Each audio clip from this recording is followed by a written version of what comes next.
Ô doutor Poço, meu amigo pediu pra ver o que tá acontecendo nesse motor aí, que ele tá andando assim, ele vai engatar, começa a fazer uns barulhos meio esquisitos. Barulho? É? A hora que acelera faz barulho? Faz barulho, umas bateção, sabe? Deixa eu ver.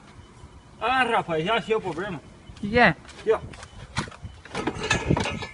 O mecânico que você mexeu esqueceu a martelinha ali dentro. Não é, Na hora de rapaz, tirar o mas coisa que ali, esqueceu bosta, ali mano. dentro. Cacete, rapaz. Que merda, bicho. Pode ligar lá. Numa dessa pode estourar o motor, né?